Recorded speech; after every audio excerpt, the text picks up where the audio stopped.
Freud e as mulheres, entre a razão analítica e os vínculos afetivos contidos. A relação de Freud com as mulheres foi marcada por uma constante tensão entre admiração intelectual, controle teóricos e vínculos emocionais cuidadosamente dosados. Embora frequentemente visto como uma figura austera e racional, Freud demonstrava um perfil relacional mais complexo, especialmente nos laços de amizade afetiva com certas mulheres de sua convivência próxima. No plano da amizade, ele manteve vínculos com mulheres que iam além da mera troca intelectual. Nessas relações, é possível perceber um afeto mais genuíno e duradouro, traduzido em confiança, partilha íntima e companhia em momentos sensíveis. Freud revelava-se um homem capaz de afeição e cumplicidade, ainda que sempre moderado por uma ética da contenção. Essas amizades afetivas não se confundiam com paixões, mas carregavam um valor psíquico profundo, funcionando como zonas de segurança emocional e suporte simbólico, ainda que discretas e não românticas em sentido explícito. Esses vínculos revelam um Freud mais humano e sensível, que encontrava nas mulheres não apenas objetos de análise ou agentes de continuidade teórica, mas também espelhos emocionais, confidentes e interlocutoras com quem podia refletir sobre o sofrimento humano, inclusive o seu. No âmbito do discipulado, Freud valorizava intensamente a dedicação e a capacidade de assimilação teórica. Sua afetividade se manifestava na forma de proteção, incentivo e investimento simbólico em figuras que pudessem perpetuar sua obra. Aqui, o laço afetivo era quase paternal, mas sempre condicionado à fidelidade doutrinária. A emocionalidade estava presente, mas subjugada ao projeto intelectual maior, a consolidação da psicanálise como ciência. Com pacientes, sua abordagem era mais impessoal, embora as experiências clínicas com mulheres tenham sido decisivas para o desenvolvimento de suas teorias sobre o inconsciente, o desejo e a sexualidade. Nessas relações, Freud mantinha-se como observador meticuloso, mesmo quando os processos de transferência e contratransferência revelavam tensões emocionais significativas. Seu esforço era conter o envolvimento e reafirmar o lugar da neutralidade analítica, embora nem sempre isso fosse plenamente alcançado. Em síntese, Freud mantinha vínculos afetivos reais e duradouros com algumas mulheres, especialmente no campo da amizade, onde encontrava terreno fértil para a expressão emocional velada. Contudo, sua tendência era sempre resguardar-se dentro de limites simbólicos rígidos, onde a razão, o saber e o legado psicanalítico ocupavam o centro. A emoção, para ele, não era ausente, mas era discretamente organizada, cuidadosamente protegida e raramente confessada. Essa estrutura relacional revela uma personalidade profunda, onde o amor pelo saber coexistia com vínculos humanos significativos, mas cuidadosamente controlados. Freud, nesse sentido, foi tanto um arquiteto do inconsciente alheio quanto um guardião cauteloso de seus próprios afetos. Explorando dois dos principais relacionamentos de Freud fora do seu círculo familiar, onde poderemos constatar os traços anteriormente citados. Primeiramente vamos analisar o relacionamento de Freud com Lou Andréa Salomé. A relação entre Freud e Lou Andréa Salomé é um raro exemplo de amizade filosófica plena, desprovida de disputa, regida por afeto refinado e pela coragem de pensar juntos. A troca epistolar revela um encontro de almas maduras, para as quais o pensamento era também uma forma de intimidade. Freud, em Lou, encontrou uma mulher que compreendia o inconsciente sem medo nem idolatria. E Lou, em Freud, viu não só um teórico do sofrimento humano, mas alguém que o acolhia com lucidez. A análise que realizou com ele não foi apenas um processo psíquico, mas uma travessia existencial, onde a escuta e a linguagem se tornaram instrumentos de libertação e amizade profunda. Análise dos traços afetivos e intelectuais na correspondência entre Freud e Lou Andréa Salomé. A relação entre Sigmund Freud e Lou Andréa Salomé foi marcada por uma combinação rara de admiração intelectual, afeto profundo e confiança mútua. Lou, escritora, filósofa e psicanalista pioneira, tornou-se uma das correspondentes mais próximas de Freud, influenciando aspectos teóricos e emocionais da vida dele. Abaixo, apresentamos 7 trechos ilustrativos da correspondência trocada entre ambos. 1. Respeito intelectual e admiração. Freud a Lou, 1925. Trecho da carta. Você tem um dom incomum de compreender os outros e penetrar seus pensamentos. É raro encontrar alguém com tanta capacidade de observação aliada à sensibilidade. Demonstra a admiração de Freud por Lou como pensadora e observadora da alma humana. 2. Amizade pessoal e confiança. Freud a Lou, 1927. Trecho da carta. Minha querida e indômita amiga. Você tem sido uma companhia constante em minha mente. Suas cartas são como o calor num inverno rigoroso. Expressa a importância afetiva de Lou para Freud, com forte tom emocional. 3. Independência e crítica construtiva. Lou a Freud. Trecho da carta. Mesmo quando discordo de você, sinto que continuo a caminhar ao seu lado. Sua teoria do inconsciente abriu caminhos que nenhum outro ousou explorar, mas talvez ainda haja zonas onde a alma se esconde mais fundo.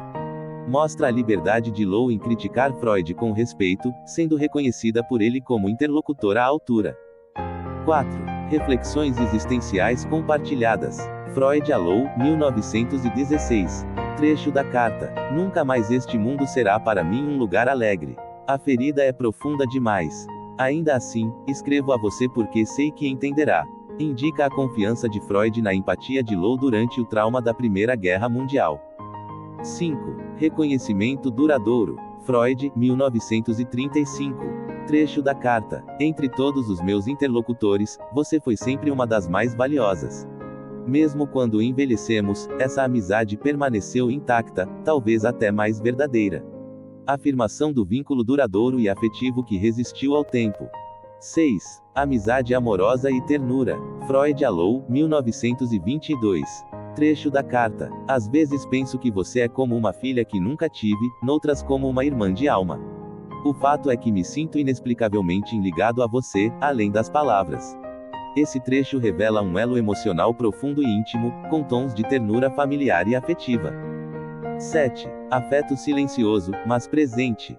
Lou a Freud. Trecho da carta. Jamais precisei dizer o quanto lhe sou ligada, nossas palavras carregam algo que não se diz. Você sempre esteve comigo nos meus pensamentos mais sinceros. Expressa o afeto silencioso, não verbalizado abertamente, mas sentido como laço indissolúvel. Linha do tempo da amizade entre Freud e Lou Andréa Salomé. Ano evento. 1911 Lou Andréa Salomé conhece a psicanálise e se aproxima da obra de Freud. 1912 Freud e Lou se conhecem pessoalmente, dando início à longa correspondência. 1913 a 1916 Lou colabora com o Círculo de Viena e escreve textos sobre psicanálise. 1916 Freud compartilha com Lou seus sentimentos sobre a guerra e a perda. 1921 a 1927 trocam cartas frequentes. Freud confia a Lou questões pessoais e teóricas. 1922 Freud escreve uma carta com forte tom afetivo, referindo-se a ela como filha ou irmã de alma. 1930 Lou recebe a medalha Goethe por seu trabalho literário e psicanalítico. 1935 Freud reconhece Lou como uma de suas interlocutoras mais importantes. 1937 Morte de Lou Andréa Salomé. Freud lamenta profundamente sua perda. 1939 Morte de Freud, 2 anos depois da amiga. Segunda análise. Freud e Marie Bonaparte. A relação entre Marie Bonaparte e Sigmund Freud. Correspondência, vínculo e significados. A relação entre Marie Bonaparte, 1882 a 1962, e Sigmund Freud, 1856 a 1939, foi profunda, complexa e multifacetada, ultrapassando os limites tradicionais entre analista e paciente, discípula e mestre, para alcançar uma dimensão de amizade íntima e interdependente. Essa conexão se expressou de forma notável nas trocas de cartas ao longo de mais de uma década, cujos conteúdos revelam níveis de confiança, admiração mútua e afeto contido. 1. A natureza da relação. Marie Bonaparte, princesa, escritora e psicanalista, conheceu Freud em 1925 em busca de tratamento para questões íntimas. A partir dessa análise, que durou cerca de 2 anos, nasceu uma relação que se manteve até a morte de Freud em 1939. Bonaparte se tornou uma de suas mais leais colaboradoras, tradutora de sua obra na França, financiadora e figura central em sua fuga da Áustria nazista. A relação, embora sem traços de erotização explícita, continha afetividade densa e uma espécie de simbiose psíquica. Freud a tratava com consideração intelectual rara entre seus seguidores, sendo ela uma das poucas a quem confiava seus escritos e preocupações pessoais. 2. A correspondência como espelho da intimidade. As cartas entre ambos revelam uma forma velada, mas profunda, de amor, não no sentido romântico, mas no sentido da partilha de mundos interiores. Abaixo, alguns trechos ilustrativos, seguidos de análise. Freud para Marie, 20 de novembro de 1936. Não sei se compreende o consolo que me proporciona sua voz firme, sua mão estendida, quando o mundo à minha volta parece ceder sob meus pés. Análise. Expressa dependência emocional e confiança em sua presença. Marie aparece como um ponto de estabilidade afetiva para Freud em sua fase mais vulnerável. Marie para Freud, 3 de março de 1937. Sinto que não há outro lugar no mundo onde minha angústia encontre sentido senão na sua presença. Você me devolveu a vida, não apenas como médica, mas como alma pensante. Análise. Aqui vemos a fusão do reconhecimento terapêutico com gratidão existencial. A admiração de Marie é carregada de uma devoção que roça o sagrado. Freud para Marie, provavelmente 1938, já exilado em Londres. Suportar a velhice é mais fácil quando se sabe que, em outro lugar, uma mente como a sua continua o trabalho com honestidade e coragem. Análise. Freud a reconhece como continuadora legítima de sua obra. O tom afetuoso e respeitoso revela uma relação marcada por confiança profunda e sentido de legado. Marie para Freud, setembro de 1939, após sua morte. Sinto-me órfã. A psicanálise vive, mas meu mundo interior perdeu seu norte. Análise. A ausência de Freud é vivida como luto pessoal. A referência a um norte perdido denota o quanto ele era seu ponto de orientação emocional e intelectual. Freud a Marie, dedicatória de Moisés e o monoteísmo. A você, que sabe ler em silêncio e traduzir com fidelidade o que não ousei dizer. Análise. Revela a rara capacidade de Marie captar os sentidos ocultos das ideias e afetos de Freud. A sensibilidade interpretativa dela é vista como um dom precioso, ela se torna sua intérprete interna. 3. Nível de intimidade e sentimentos. O conjunto das correspondências mostra afetividade profunda e duradoura, não romântica, mas de aliança emocional. Troca intelectual horizontal, Freud reconhecia nela inteligência e sensibilidade. Função de sustentação recíproca, especialmente nos anos finais de Freud. Admirável lealdade de Marie, que arriscou sua reputação e segurança para ajudá-lo a fugir da Alemanha nazista. Cumplicidade simbólica, compartilhavam um mesmo campo psíquico de criação e reconstrução. 4. Interpretação final. A relação entre Marie Bonaparte e Sigmund Freud foi, talvez, uma das mais puras e ricas da história da psicanálise, marcada por respeito intelectual, reciprocidade emocional e comunhão existencial. Mais do que paciente e analista, eram viajantes de um mesmo mapa interior, ela, movida por uma busca de sentido, ele, pela construção de um legado. A troca epistolar entre ambos permanece como um testemunho tocante de um encontro entre almas que pensavam, sentiam e transformavam juntas. Freud e suas pacientes, a construção de pontes psíquicas no campo analítico. No exercício clínico, Freud se viu diante de um fenômeno central e transformador, a escuta do sofrimento feminino. A partir do contato com pacientes histéricas, as primeiras a revelar os enigmas do inconsciente, Freud estruturou não apenas uma nova ciência, mas um novo modo de se relacionar com a mente humana, baseado em canais de comunicação invisíveis, sutis e profundamente psíquicos. 1. A escuta como canal de acesso ao inconsciente. Freud foi pioneira ao substituir os métodos sugestivos por uma postura escutante, passiva e atenta. Com suas pacientes, especialmente mulheres, ele desenvolveu uma atitude de escuta flutuante, sem julgamentos morais, abrindo espaço para que conteúdos reprimidos emergissem pela fala. Esse processo estabelecia uma ponte simbólica entre terapeuta e paciente, onde o afeto, o trauma e o desejo podiam ser reencontrados e elaborados. Esse canal de comunicação não era apenas verbal. Era também emocional. Freud reconhecia que o sofrimento se alojava no corpo e na linguagem, e que, ao escutar o sintoma como metáfora, o analista se tornava intérprete de uma dor que muitas vezes nem a própria paciente compreendia. 2. Transferência, o vínculo emocional como ferramenta e risco. Um dos pilares do método freudiano é a transferência, o processo pelo qual a paciente projeta no analista afetos inconscientes ligados a figuras importantes de sua história. Freud identificou, sobretudo nas pacientes mulheres, a presença de transferências intensas, ambivalentes e complexas, que tanto revelavam o material inconsciente quanto geravam desafios éticos e contratransferenciais.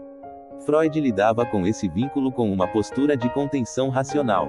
Evitava interferências emocionais explícitas e buscava manter uma neutralidade técnica, ainda que, por vezes, tenha reconhecido em cartas e anotações os efeitos psíquicos profundos dessas relações. O canal emocional, portanto, era reconhecido como inevitável e necessário, mas deveria ser transcendido pela análise, nunca pela reciprocidade afetiva. 3. A comunicação silenciosa, sintoma, corpo e cena psíquica. O método freudiano permitia que conteúdos inconscientes fossem comunicados não apenas pela fala, mas por silêncios, atos falhos, gestos e sintomas. Nas pacientes histéricas, o corpo falava, e Freud escutava esse corpo como uma escritura psíquica. Essa sensibilidade instaurou uma nova forma de comunicação terapêutica, não declarada, não linear, mas profundamente simbólica. Essa escuta sensível, porém, era acompanhada de um olhar clínico que visava reconstruir narrativas psíquicas. A emoção era admitida, mas interpretada, o afeto era acolhido, mas desvelado. O analista não confortava, ele decifrava. Essa postura, por vezes considerada fria, na verdade representava um ato de confiança no poder transformador da interpretação. 4. Contenção, distância e ética da neutralidade. Freud se colocava como figura contida, buscando impedir que suas próprias emoções interferissem no processo. Apesar de momentos reconhecidos de empatia, mantinha um modelo relacional assimétrico, no qual a paciente era escutada, mas não recebia afeto reativo. Essa contenção visava preservar o espaço analítico como laboratório do inconsciente, e não como arena de trocas emocionais. No entanto, essa contenção não excluía a presença emocional. Freud compreendia a dimensão afetiva da cura, mas operava nela de forma indireta, oferecendo estrutura simbólica e significado onde antes havia apenas dor difusa. O afeto que ele mobilizava era o da revelação e do reconhecimento, não o do consolo. Síntese final: o analista como ponte, espelho e presença empática. A relação de Freud com suas pacientes foi marcada por uma ética da escuta, uma técnica da neutralidade e uma sensibilidade às formas sutis da dor psíquica. Ele não se envolvia emocionalmente nos moldes convencionais, mas criava canais profundos de comunicação inconsciente, onde o sintoma era escutado como linguagem e o afeto como memória. Embora Freud não utilizasse o termo empatia nos moldes contemporâneos, seu método revela afinidades essenciais com esse conceito, especialmente na capacidade de acolher o mundo interno do outro sem julgamentos, permitindo que o sofrimento psíquico fosse expressado em sua forma mais autêntica. A escuta flutuante, a atenção às formações do inconsciente e a neutralidade benevolente configuram um tipo de empatia técnica, onde o analista oferece uma presença atenta, silenciosa e comprometida com a transformação do sujeito.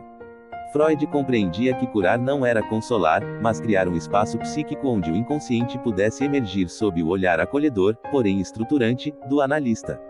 Nesse sentido, sua abordagem clínica foi não apenas científica, mas também profundamente humana.